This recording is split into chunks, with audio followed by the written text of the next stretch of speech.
qui me fait triper comme chorégraphe, c'est d'être vecteur d'un imaginaire et ensuite de partager cet imaginaire. Je veux dire, c'est pour ça que dans les créations, j'aime partager avec le public. C'est qu'avant de le partager avec le public, je le partage avec une équipe. Et donc, justement, je confronte le symbole ou l'imaginaire que moi j'ai. Est-ce que on voit très vite que s'il se partage, comment il évolue, comment il se transforme, qu'est-ce qu'on retient, qu'est-ce qu'on efface du premier truc que j'avais dit, qui est superflu, qui est inutile, ou alors qui était essentiel. Et puis du coup, on construit ensemble avec les idées de tout le monde. Après, le tri à moi, c'est de... Là, faut que tout le monde se sente à l'aise, donc faut que tout le monde puisse s'exprimer, que là, on cherche la cohésion du groupe. Puis une fois que tout ça sera fait, ce sera à moi en dernier temps de dire bon bah moi, ce que je voulais, c'est ça. J'ai plus rien à prouver. De laisser plus place à ce qui peut se créer. Si c'est moins bien le jour J, tant pis. Et c'est vrai que la difficulté là qui arrive, c'est que j'ai deux danseurs que je ne connais pas. Puis voilà, même Camille, je le connais pas, je teste, tu vois, en 2 jours, la première, je l'ai trouvé très très à l'aise et très réactif. Ça m'a vraiment procuré énormément de bonnes sensations là, son travail. Pourtant, au moment de la présentation, j'ai trouvé moins intéressant ce qu'il a proposé parce que sûrement le stress de montrer à une équipe qu'il ne connaît pas. Donc ça, c'est intéressant pour moi d'avoir ressenti ça. C'est-à-dire, c'est quelque chose. J'y connais rien en musique, mais pourtant, ça, je sais que je pourrais le diriger là-dessus et faire attention qu'ils se mettent en danger et qu'ils prennent des risques aussi quand on va devoir tous improviser sur le plateau. Après Stéphane et Pedro, voilà. Alors Stéphane il a 20 ans d'expérience. Chacun a sa force et sa faiblesse et là tout de suite on le voit en 3 jours. Moi j'adore. Parce que là, de ce que j'ai vu, il y a plein de sons, il se passe plein de choses sur le plateau et tout ça, moi j'ai envie de le mettre en valeur. De le retravailler, tu vois. Et les mettre au sol. Bon, après, c'est à déterminer ou c'est des endroits précis. Et pour récupérer maximum de son plateau. D'accord. Les frottements. Ou même carrément quand. Moi, ce qui me plaît, c'est le côté direct, la création en temps réel de la bande-son. Parce que ça veut dire qu'on fera jamais le même spectacle de danse, alors que d'habitude, quand je suis avec Hervé, ce sont des bandes enregistrées, et du coup, j'ai peu de place c'est pas de l'improvisation, mais j'ai peu de place au changement, voilà, c'est écrit, et ça se déroule tout le temps de la même manière. Donc oui, pour moi, c'est un challenge, et c'est une nouveauté qui m'intéresse dans ce travail avec Hervé. En fait, il est en avant-scène, avant-scène côté, quoi. On est comme ça, tous sur le côté, un peu rangé, enfin posé, un peu aléatoirement sur les côtés. Ouais. C'est le plus important, c'est de te mettre tout de suite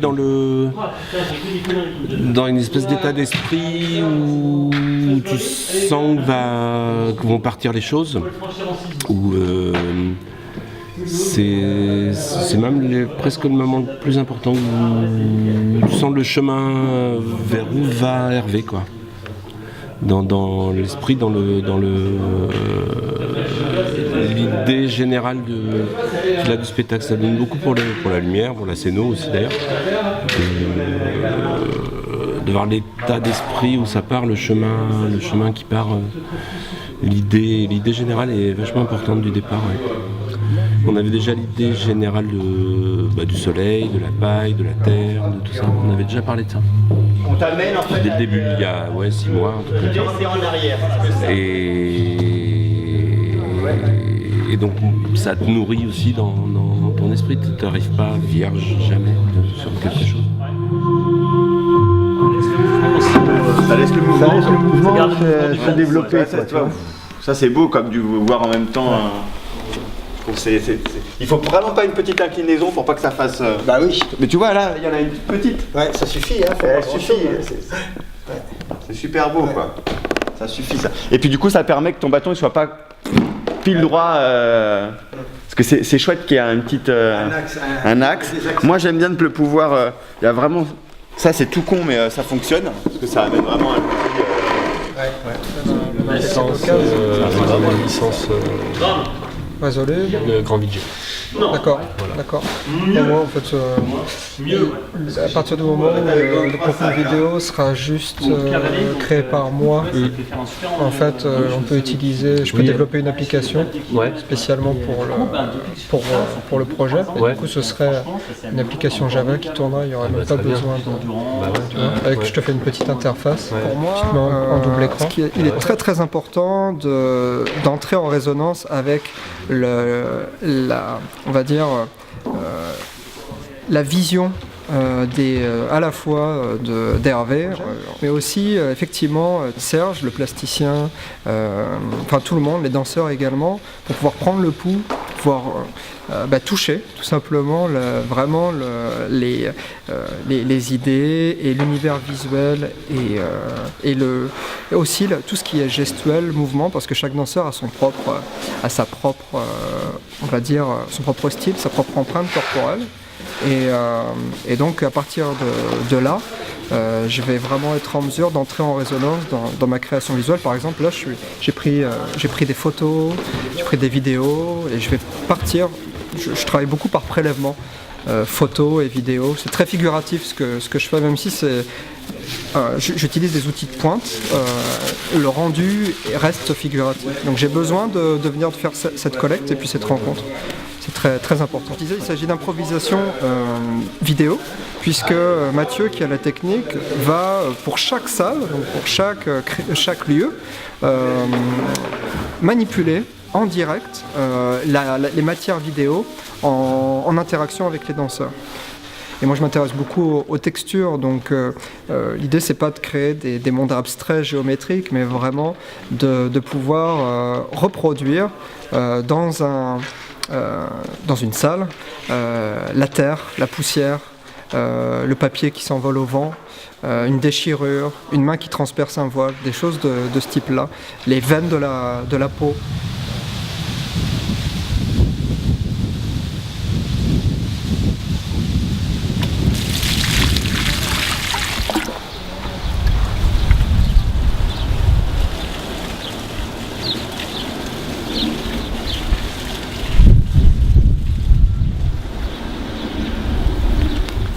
Je rentre des répètes, hop.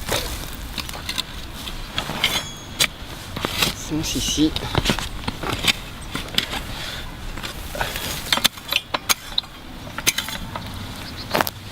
Allez.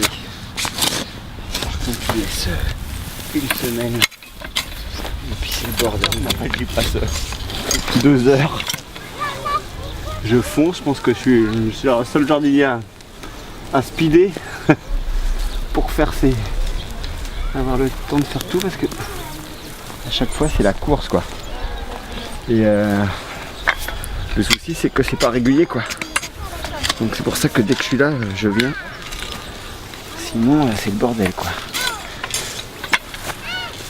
Ah, c'est sympa là. Au mois de juin quand on est revenu de Palestine, j'ai commencé à m'en occuper bien là. Il a fait super beau. Du coup j'avais planté un peu des trucs un peu tôt. Je vais la récupérer. Ah la petite carotte. Regarde ça. Allez hop, compost quand même.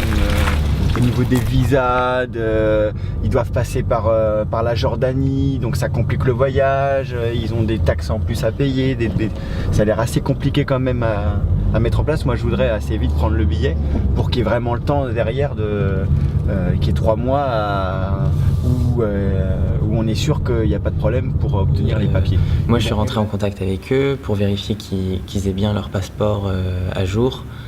Et ensuite j'ai contacté le consulat pour savoir s'il y avait des démarches spéciales à prendre en compte et à établir pour leur venue en France.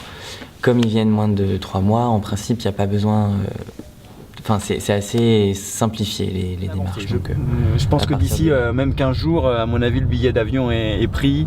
Il semblerait arriver vers le 30 décembre. En fait, il n'y a pas d'aéroport en territoire palestinien. Enfin, l'aéroport le plus proche serait celui de Tel Aviv, qui est en terre israélienne. Et en fait, les Palestiniens n'ont pas le droit de transiter par cet aéroport, sauf dérogation. Et donc, les Palestiniens sont obligés de voyager d'abord par la route, en passant par un checkpoint et pour rejoindre la Jordanie ou les pays limitrophes, pour ensuite prendre un avion. Et donc l'aéroport le plus proche, c'est celui d'Amman en Jordanie. Donc c'est par là qu'on va les faire passer.